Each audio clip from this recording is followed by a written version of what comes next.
lama lakkoofsa 21 dhagna irraa qabuun hin geeja. Dhagna irraa qabuun hin geeja. Qaama saalaa dhagna irraa qabuun hin geeja. Akkuma ergamaa Waaqayyo osoo isiin hin ulfaan itti himee turetti maqaa isaa Yesuus jaanii moggaasni jaa. Waaquma Maariyaam deessa kanarraa dhagni qabame guyyaa 8ffaatti.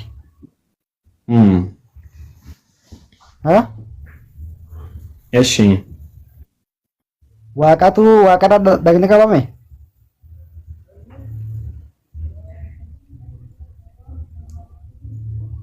Maal jedha beektaa Isaayyaas boqonnaan 9 lakkoofsi 6.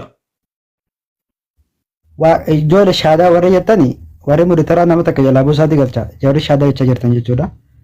Ana bira jirti jaa shaadaa yeroo jettan shaadaa jira jechuu sun taane ana bira jirti jaa sanboota galtanii jechuudha. Waaqayyoodhaa dhagni qabame addunyaa. Namarraa dhagni qabama. Ishi yeroonii fi dhagni irraa qabamu sun Waaqayyoon waaqummaan irra hin jirtu? Waaqummaan keessa isaa jiru. Okay, isuma keessa jira waaqumarraa dhagni qabame. Namarraa dhagni qabame. Yesuus Kiristoos ali kan itti beekuu qabdu. Waaqummaan Israa'el itti yeroo namummaadhaan dhagni qabatu. Yesuus Kiristoos jammar nama miti inni namaa fi waaqadhaan. Waaqa guutuu ture, nama guutuu ture. Namummaa isaarraa dhagni qabame malee waaqummaa isaarraa miti kan dhagni qabame. Okay, waaqummaa isaa isarraa kutu yeroo dhagni qabamu san. Keessan turre anoon beeku ka dooni turre. Eessa kutu yeroo sanirraa waaqummaa isaa? Waaqummaan isaa eessa kute? Bara sana nalanne anoo bukkeen jiru bakka inni dhaqeen beeku waaqummaan isaa keessa jiraan siin jechaadha. Waaqa guutuu fi nama guutuudhaan. Waaqa guutuu nama guutuurraa dhagni qabame guyyaa 8ffaatti. Waaqa guutuuf nama guutuurraa dhagni qabamee siin hin jenne. Namarraatu dhagni qabamee siin jedhe. Yeroo san waaqummaan isaa akkamittiin adda ba'ee siin jedhe yeroo dhagni qaama saalaa namummaa isa kan foonitti irraa qabamu waaqummaan eessarraa dhaqee yeroo sanii siin jedhe. Gaafa rabbii lafaa fi samaayii kana uume jirta ati beektaa akka inni itti uume. Ati akkam jettee itti amanaa jirtaati? Akkam jettee fudhatteeti rabbii akka inni itti waaqa kanaaf lafa kana uume eessa jiran yeroo sana beektaa? Gaaffii kun adeemsisiin deebisaanis. Samii kanaaf lafa uume qaama saalaan qabu irra leenkutamu harka namaatiin ammas garaa dubree Maariyaam irraa dhalatu ka waaqni kiyyaan awwaaqa keekaa naaf dhalate. Akkasumatti illee qaama saalaan naa kutate jettee amantus si gaafachaa jira malee rabbiin kiyya kanarraa qulqulluudha alhamdulillah rabbiin ani waaqessu jechuudha. Ankas ati waaqessaa jirtuun si gaafachaa jira. Rabbiin miti waaqessitu Ali. Guyyaa 8ffaatti qo'i durame. Guyyaa 8ffaatti guyyaa 8ffaatti qaamni saalaa kutame. Waaqarraa kutame moo namarraa kutame jennaani namarraa kutame nan jette. Ishi erga namarraa kutame waaqummaan saalaa isarraa kutte yeroo sanii siin jedhe. Okay, falmi deebitee falmi amma nagara dhaqoo yeroo takka. Falmi deebitee.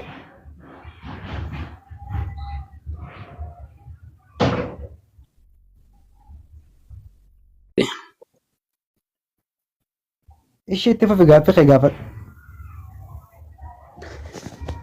Tole. Addunyaa isa dura beenteen amantiidha kan jedhu caafata qullaa keessa hin jiru jettee na amanteerta miti. Jira malee. Sitti meeraamsila. Beenteen amantiidha kan jedhu caafata keessa jira? Beenteen amantiidha kan jedhu hin jiru. Ilaa maal seeti falmi? Ko jira moo hin jiru ree? Jala muriiti yoo jiraate hin jira yoo hin jiru ta'e hin jiru. Jiraaf hin jiru miti kaa isaa akka inni dhufe dura hubadhu kaa falmi. Beentee jechuun hojii ergamootaa addunyaa. Ani barnoota idilee baradhe keessatti beentee amantii kan jedhu waan hin arginiif asi gaafadhe dameewwan amantii kiristaanaa pirootestaantii kaatolikii fi ortodoksii dananii beeka ani barnoota idilee baradhe irratti. Sintu beenteedha nuti amantii beentee hordofna jechaa jirtu waan ta'eef beenteen amantiidha kan jedhu caafata qullaa keessaa ragaa naa kenni yoo jiraate yoo hin jiru ta'e immoo hin jiru naan jedhi. Amantiidha kan jedhu kallattiin hin jiru garuu beentee jechuun jechinni irraa dhufetu jira macaafa qulqulluu keessa. Hojii ergamoota lakkoofsa tokko ayyaana gaafa guyyaa 50ffaa bu'uu hafuura qulqulluu jedha. Pheenxeqostee jedhamee yommuu ga'edha. Hundinuu iddoo tokkotti walitti qabamanii turanidha. Hojii ergamoota boqonnaa pheenxee qostee jedhu pheenxeen kan jedhu mogga'e maqaadha malee amantii miti. Maqaadhaan. Malee pheenxeen amantii miti ayyaanadha malee akka amma jettetti ayyaana itti. Gaafa bu'uura fuula qulqulluu sana hojii ergamoota boqonnaa 2 lakkoofsa 1 irraa ayyaanni guyyaa 50ffaa inni Pheenxeqostee jedhamee beekamu yommuu ga'edha. Hundinuu iddoo tokkotti walitti qabamanii turanidha. Pheenxeqostee isa jedhamu sanatu pheenxee jedhee mogga'e bu'uura hafuura qulqulluu jechuudha. Pheenxeqostee jechuun bu'uura hafuura qulqulluu sanatu pheenxee jedhamee maqaan mogga'e malee pheenxeen amantiidha kan jedhu hin jiru. Tole pheenxeen amantii mootii kanarratti walii galleerra isatti nuti darbina. So Yesuus Kiristoos isin uumama osoo hin taane uumadha jettuun Yesuus Kiristoos erga inni uumamee booda waggoota 2000 fi wayiidha. Dhalli namaa kan inni uumame dhaloota isaatiin duraadha. Beelladoota dabalatee biqiloota dabalatee jechaadha. So erga inni uumameeti maal akka inni uume ragaa kanaa kennitu barbaada. Rakkoon tokko hin jiru.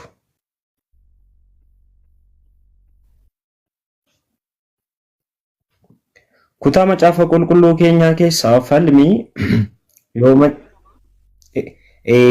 kan inni uume jettamni kan Yesuusin uume jechaadha. Yesuus waggoota 2000 fi wayiidha miti kan inni dhalate.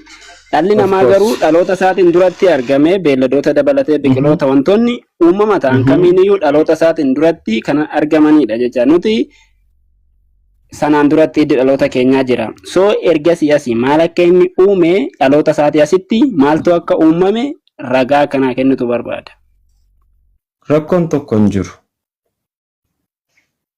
Kutaa macaafa qulqulluu keenyaa keessaa atis nabaanaa faana otuu banattee dubbistee irratti tola. Wangeela Yohaannis boqonnaa 1 lakkoofsa 1 irraa ka'een si ibsa. Yesuus Kiristoos jechuun Qolaasaayis boqonnaa 1 lakkoofsa 15 irratti gaafa dubbistu bifa Waaqayyo Abbaan ittiin gara biyya lafaa dhufeetti namatti mul'ateedha jedha. Qolaasaayis macaafa isa kan keenya isaa amannuu jechuudha kan intini kana gaafa laaltu Qolaasaayis boqonnaa 1 Qolaasaayis boqonnaa 1 lakkoofsa 15 si dubbisa dhaggeeffadhu.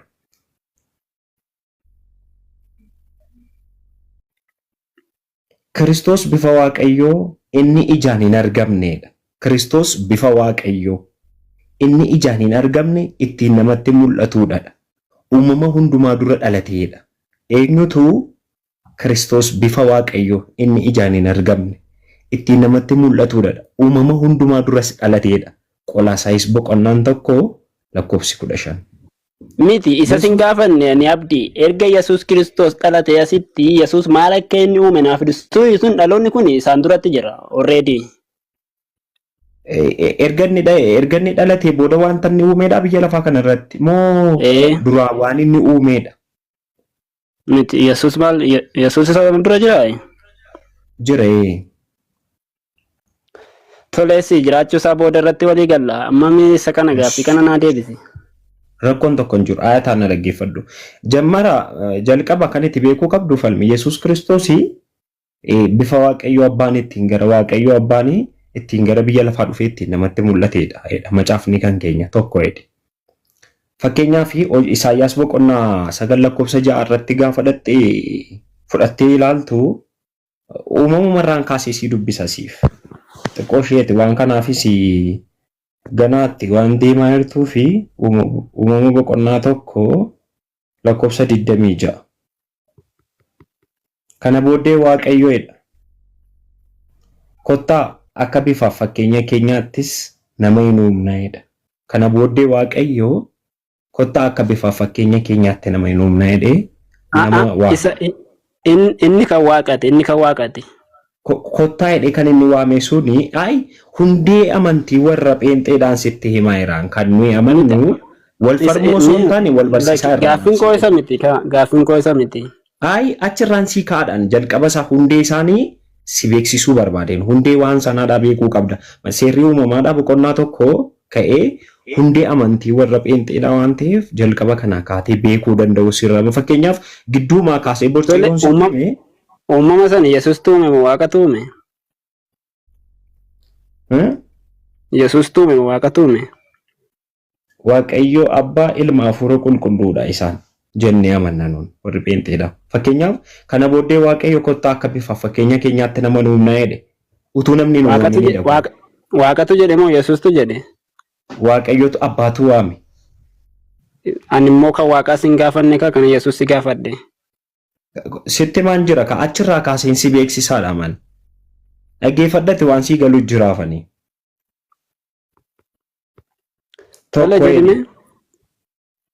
Tokko jedhe asitti kan pheenxeen amanuu Waaqayyo abbaatu Waaqayyo ilma hafuura qulqulluu waameedhama.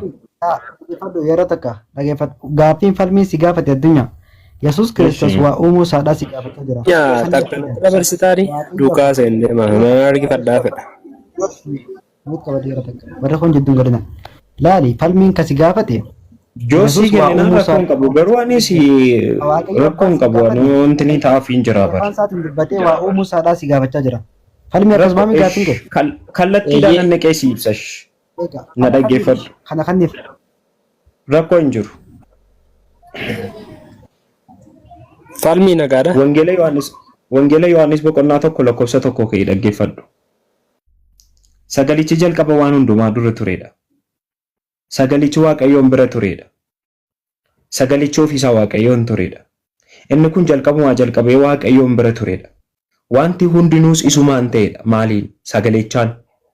Waan ta'e keessaas isa malee kan ta'e tokko illee hin jiru. Woy, asitti naa dhaabe. Ish. Sagalichi jalqaba waan hundumaa dura ture jette. Dura ture.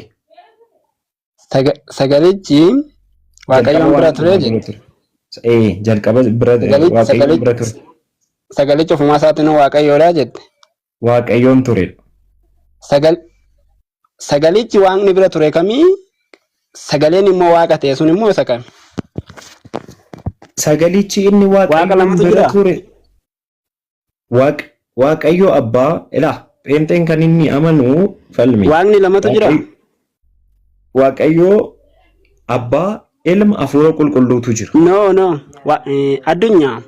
Waaqni lamatu jira. Waaqayyo dhaggeeffadhu kaati. Waaqni lama jira osoo hin taane isan si ibsu. Kana naa deebisi kaa jechuun sagalee sitti maan jira maal? Afaan Amaariffaa sitti ta'e moo? Sagaleen bootaa kana akka waan waanni lama jirutti dubbataafas si gaafadhe. Akka waan waanni lama jirutti dubbata. Eeshi si ibsaan jira dhaggeeffadhu kaa. Waaqayyo abbaa, Waaqayyo ilma, Waaqayyo hafuura qulqulluu. Hojiin isaaniif aangoon isaanii tokko jennan warri pheenxee. Waaqayyo abbaan jira, Waaqayyo ilmi jira, Waaqayyo hafuurri qulqulluun jira. Waaqa saditu jira. Akkas jennee fudhanna nuun. Waaqa sadi jettanii.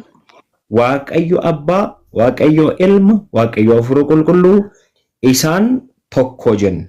Tokko yeroo isin jedhu gaafadhu Waaqa hafuura qulqulluu, Waaqa abbaa, Waaqa ilmaa sadan Waaqa tokko kajoo ragaa gaafadhu macaafarra yoo jiraate. Falmi moo ofii isaan irraa amanu jiran. Ali si wajjinaa isaan jiruun gaaffii gaafadhate booddee. Koye Ali dhiisi. Ali si wajjinaa isaan jiruun.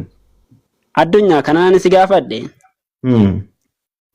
Jalqaba waan hundumaa dura kan ture jette sagalichi. Sagalichi jalqaba waan hundumaa dura turedha. Sagalichi Waaqayyo bira ture jette. Sagalichi Waaqayyoon bira turedha. Sagalichi ofumaa isaatiin Waaqayyoodha jette. Sagalichi immoo ana mitiim kan jechaaru macaafa jechaara macaafa qulqulluu keenyatu. Tole yaa ta'u rakkinaan qabu.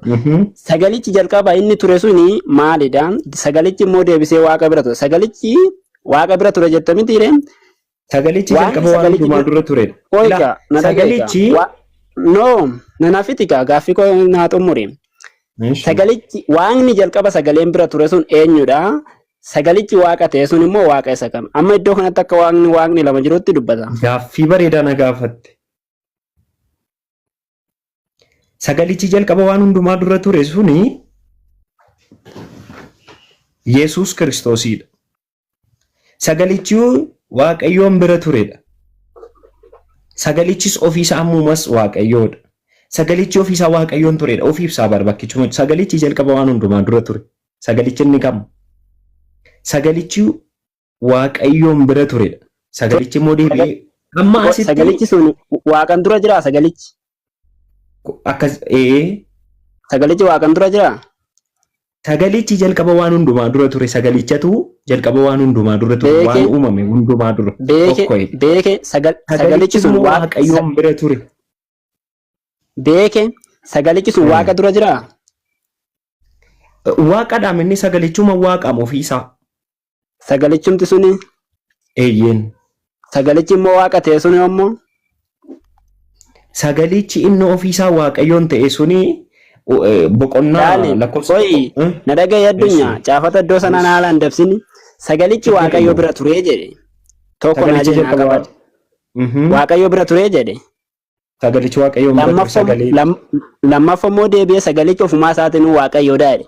Waaqni sagaleen bira ture sun isa kamii? Sagalichi waaqni ta'e sun immoo isa kamiidha? Caafanni iddoo kana akka waan waaqni lama jirutti dubbata. Of course as waan lamatu jira laa. Asii waan lamatu jira.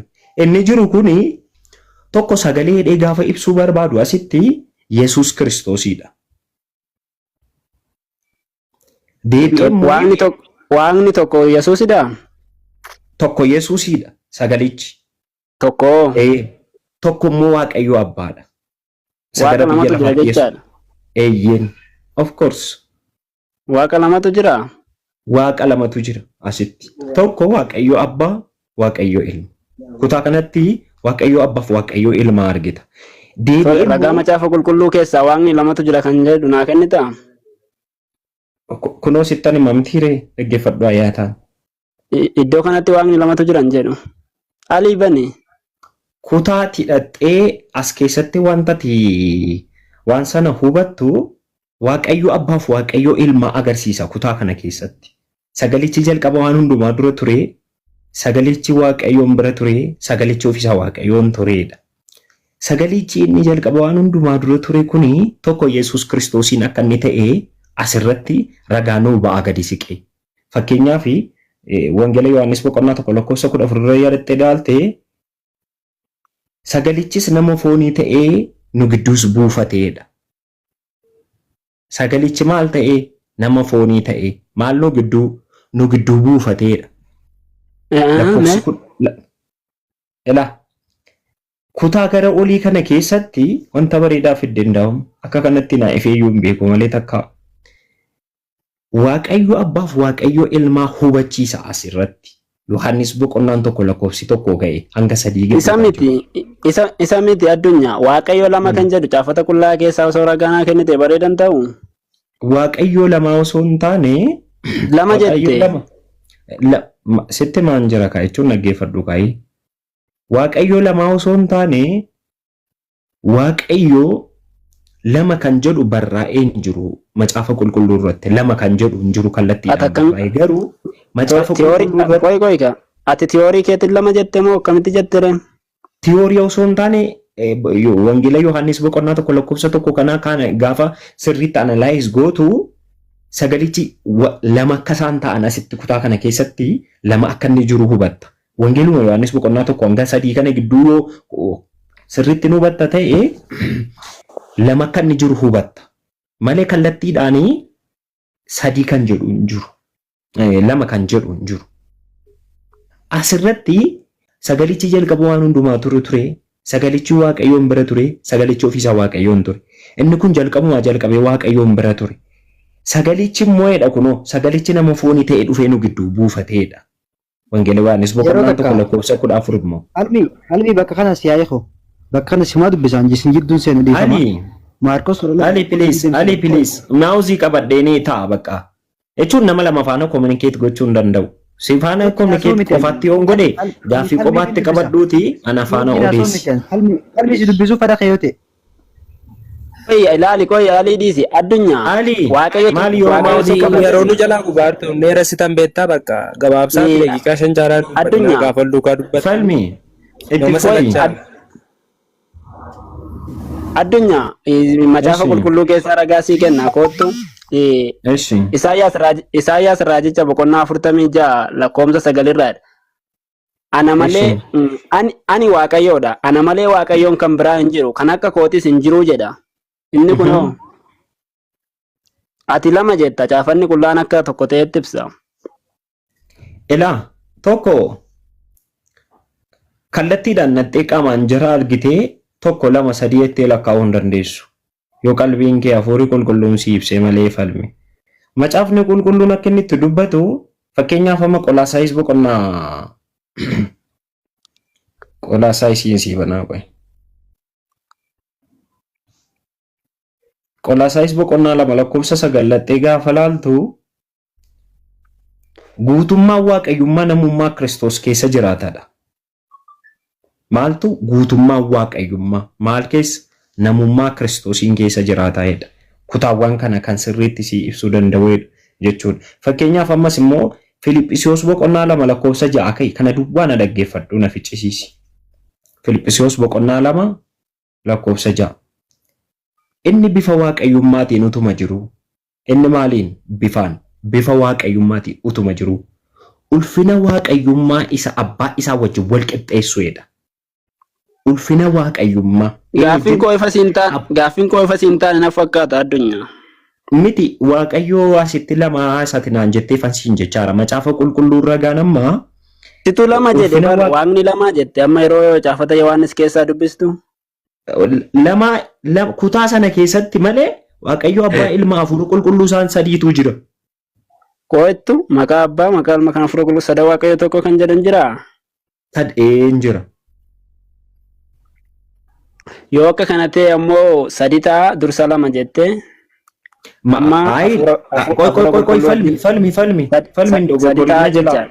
Falmi na jalaan dogoggorin. Waaqayyo lama siin hin jenne hin jalqaba. Kutaa kana keessatti lama siin jedhe malee sadii isaanii. Ragaa qabna jetteerta.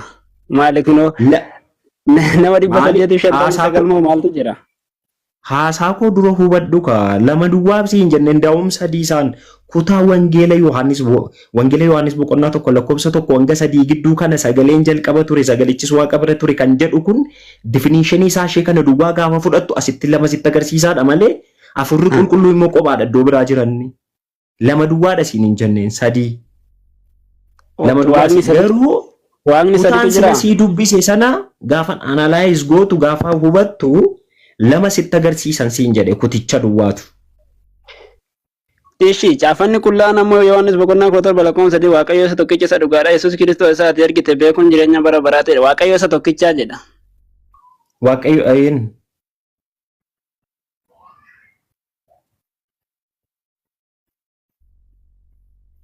Addunyaa. Inni waaqayyo isa tokkichaa jetta ati sadinaan jechaa jirta caafanni qullaan immoo akka kana jedha. Isa dubbii keetu dogoggora moo isa caafata keessa jirutu dogoggora? Tokko Yesuus Kiristoos waaqadhanne waaqa jabaadha iyyuu. Macaafa ragaa ba'a. Yesuus iddoonni Yesuus waaqa ittiin jedhu ragaa naa kennita. Waaqa kan jedhumaa moo? Kallattiinumaan daayirektii jedha iddoo Yesuus waaqa. Daayirektiidhaan inni waaqa kan jedhu hin jiru garuu Isaayyaas boqonnaa 2 lakkoofsa dhaqinaa dubbise. Isaayyaas boqonnaa 9. Isaayyaas boqonnaa 9 dhaqibani. Isaayyaas raajicha boqonnaa 9 lakkoofsa 6. Isaayyaas yaa caafanni reena harka hin jiruuti eewutu bana. Siin dubbisa. Falmi siin dubbisa rakkoon qabu. Rakkoon qabu yoon dogoggore kunoo asirraa dhagaaffatanii siin bana sa'u. Siin dubbisa dhaggeeffadhu. Waa'ee dhalachuu Yesuus Kiristoos bara kakuu moofaa keessa ta'anii gaafa raajanii achirraa yoon yaadadhu garuu achi keessa mucaan nuuf dhalateera ilmi nuuf kennameera waan jedhu wayii jira. Mucaan nuuf dhalateera ilmis nuuf kennameera jedha. Ilmis nuuf kennameera. Humni mootummaa dhaggeeffadhu siin dubbisa. Humni mootummaa isaa gatiittii isaarra jira jedha. Waaqan jenne addunyaa. Maal dhaggeeffadhuu fiti malee waaqan jenne. Dhaggeeffadhuu fiti lakkoofsa 6 sana dubbisii fiti ilma si'atti duwwaa bira geessee deebite taanaan lakkoofsa 6 on finne 6 fixi dura. Eewutu nuu bana adii nuu banime. Kunoo siin dubbisaa dhaggeeffadhu rakkoon qabu kunoo asirraan dhaggeeffatu. Viidiyoo bee mul'atu. Kutichi isaaf hin dubbanne si jammar. Ishi koo isii hin baasaman. Akka isaaf hin dubbatin ammallee ragaan qaban. Isaaf hin amma nama meeqa afaan haasaa'eera. Ibadan nama banutti jira malee maaliin dubbate gurbaan dhaabanii jennaan hin banu jiraaf hima. Viidiyoo nuun hambanaaf kunoo.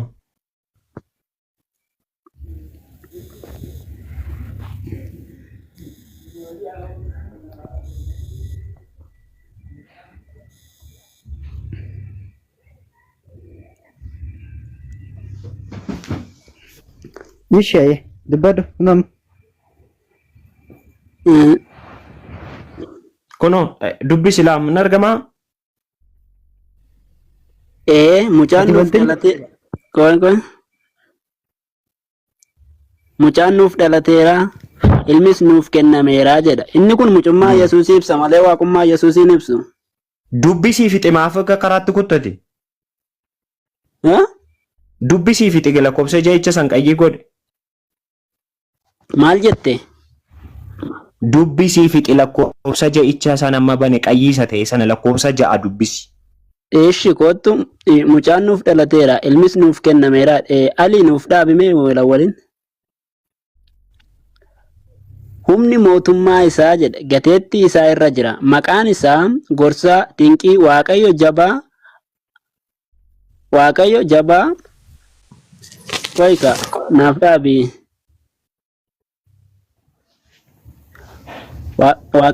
waaqayyo jabaa abbaa bara bara hangafa nagaa dhiifama. Koy hangafa nagaa seensisa namni tokko. Hangafa nagaa Mariyamin seensisa nama shahaadaatu jira jedhanii. Hangafa nagaa jedhamaa jedha. Nama shahaadaatu jira jettii Mariyamin seensame nama tokko buusa yookiin ani jedhaa bu'aati bakka koo Mariyamin seensa. Ishi tar. Ayya dubbisii fiti Yesuus bakka dubbatamin illee ani irra dubbachuu fadha dubbisi ayya dubbisii fiti sitti mul'ataa miti falmi. Si dubbisee fiteera isa kana eenyutu jibbiteeti.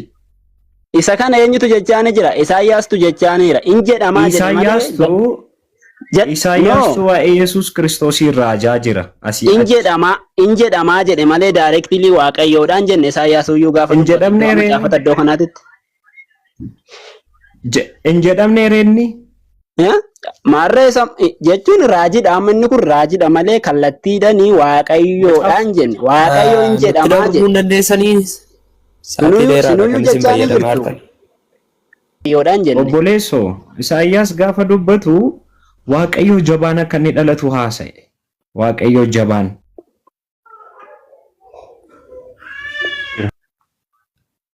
Kutaan sii dubbisaa jiru sanan siin jedhe malee macaafa qulqulluu keenya keessaan siin jedheen. Waaqni lama jennaan lama jenne. Kutaa kana keessattan siin jedhe yoo salmuun kee siluma qabatu ta'e yoo qalbiin kee wanta jechaa zim jedhina.